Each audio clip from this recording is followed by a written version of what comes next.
물을 좀 마시고 해야지. 존경하는 국민 여러분, 얼마 전까지 더위가 계속되더니 이제 아침 저녁으로 꽤 쌀쌀해졌습니다. 겨울 채비에 국민 여러분들 어려움이 없으신지 걱정입니다. 대통령이라는 자리는 늘 걱정이 많은 자리입니다. 더울 때는 더워서 걱정이고 추우면은 또 추위가 걱정입니다.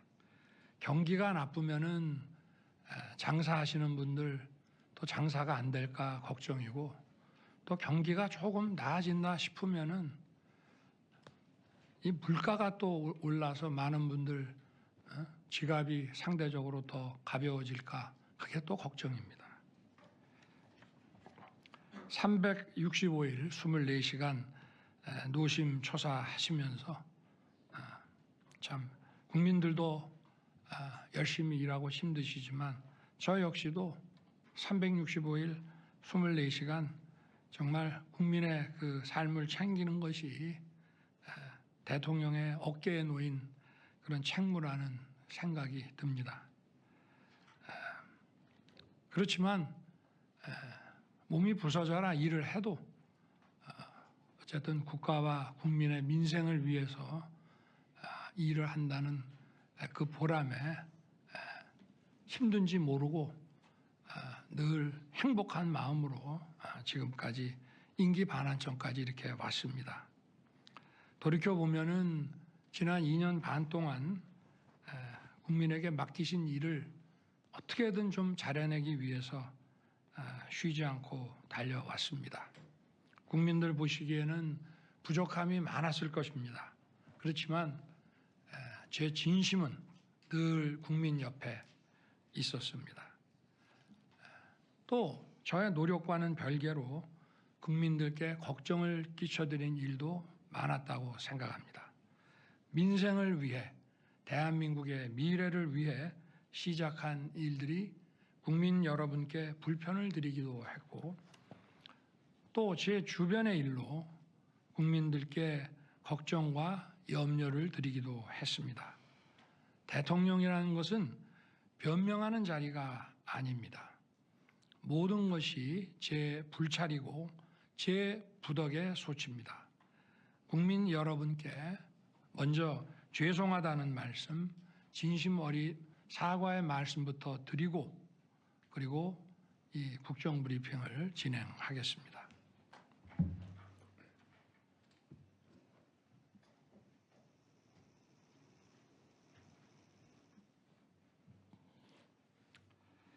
앞으로도 챙기고 또 살펴서 국민 여러분께 불편과 걱정을 드리는 일이 없도록 최선을 다하겠습니다.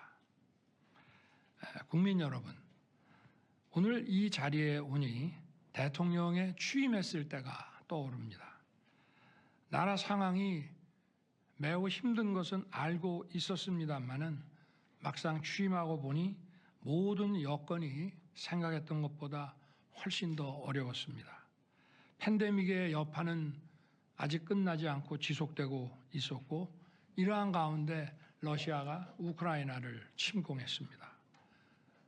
글로벌 공급망 교란으로 원유, 식량, 원자재 가격들이 치솟았고 고금리, 고물가, 고환율이 지속됐습니다. 당시의 거시지표를 보면 2008년 글로벌 금융위기보다 더 혹독한 글로벌 복합위기 상황이었습니다.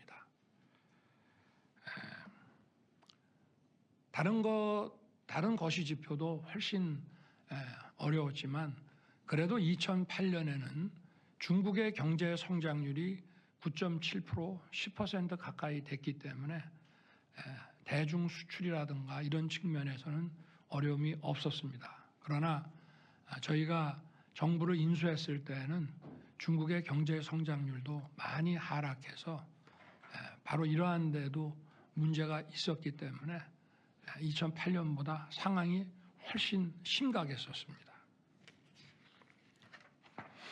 국민들의 어려운 삶을 보면서 정말 마음이 아프고 이걸 어떻게든지 빨리 타개하려고 최선을 정부 관계자들과 함께 정말 최선을 다했습니다. 이런 분들도 있었습니다. 우리 국무위원 중에는 경제에 정통하신 분인데 이거 자칫하다가 이거 나라 망한다. 정말 정신 똑바로 차려야 된다. 그런 얘기들을 국무회의에서도 많이 했습니다. 과연 정부가 이 총체적 난국을 헤쳐나갈 수 있을지 절박한 심정이었고 밤잠을 설친 날이 많았습니다. 이런 하나하나 잘못된 점을 바로잡으면서 위기 극복에 온 힘을 쏟았습니다. 우리 경제를 다시 일으켜서 국민 여러분의 삶을 조금이라도 나아지게 만들겠다는 단 하나의 생각뿐이었습니다. 이제 경제가 기지개를 켜고 있습니다. 올해 수출이 사상 최고치를 경신하고 경상수지 흑자도 700억 달러를 넘어설 것으로 전망됩니다. 올해 경제 성장률도 잠재 성장률 2%를 상회할 전망입니다. 내년 3월 24조 원 규모의 체코 원전 건설 사업 계약이 마무리되면 원전 산업을 비롯한 우리 산업 전반에도 더 큰 활력이 불어넣어질 것입니다. 하여튼 이 어려운 가운데에서도 지난 2년 반 동안 아무쪼록 열심히 뛰어주신 국민 여러분께 정말 깊이 감사드립니다. 존경하는 국민 여러분, 이제 임기 후반에 접어들게 됩니다. 저는 27년 5월 9일 제 임기를 마치는 그날까지 모든 힘을 쏟아 일을 하겠습니다. 그리고 늘 초심으로 돌아가서 매사를 다시 시작하는 마음으로 하겠습니다. 무엇보다 남은 2년 반은 민생의 변화를 최우선에 둘 것입니다. 그동안은 좀 잘못된 어떤 경제 기조, 국정 기조들을 정상화 시키는 데 주력을 했다면은, 그리고 그때그때 거시 지표를 중심으로 위기 관리에 중점을 뒀다면 남은 2년 반은 이제 민생의 변화, 국민들께서 이러한 기조 변화에 따른 어떤 혜택을 더 체감하실 수 있게 그런 실질적인 변화에 역량을 집중시키겠다는 말씀입니다. 물가와 주택시장을 더욱 안정시켜서 일단 가장 근본적인 생계비 부담을 줄이겠습니다. 그린벨트 해제, 또 재건축 활성화 등을 통해서 국민이 원하는 곳에 더 많은 주택을 공급하겠습니다. 소상공인, 자영업자들을 위한 금융지원과 재기지원 프로그램도 맞춤형으로 더 확대하겠습니다. 무엇보다 청년들이 마음껏 꿈을 펼칠 수 있도록 장학금도 확대하고 일자리도 늘리겠습니다. 우리 정부의 복지는 퍼플리즘 복지가 아니고 정치 복지가 아니라 약자 복지입니다. 약자 복지를 지속적으로 더 확대하고 노인과 장애인을 위한 서비스 복지의 수혜 대상도 지속적으로 늘려 나가겠습니다. 또 서민들과 취약계층, 사회적 약자의 삶을 파괴하는 범죄에는 무관용으로 강력 대응하고 국민의 일상을 안전하게 지키겠습니다. 새롭게 들어설 워싱턴의 신행정부와 완벽한 한미 안보 태세를 구축해서 우리의 자유와 평화를 튼튼하게 지킬 것입니다. 한미동맹의 안보, 경제, 첨단 기술 협력을 더욱 고도화해서 우리 청년과 기업이 뛰일 수 있는 세계 운동장을 더 넓히겠습니다. 그리고 우리 경제의 역동성을 높이는 데에도 박차를 가하겠습니다. 반도체 산업을 비롯해서 AI, 첨단 바이오, 퀀텀 등 신성장 동력을 계속 적극 발굴하고 육성해서 정책 지원도 강화하고 우리 미래를 위한 준비에 내실을 기하겠습니다. 원전 생태계의 완전한 복원도 계속 적극 추진할 것입니다.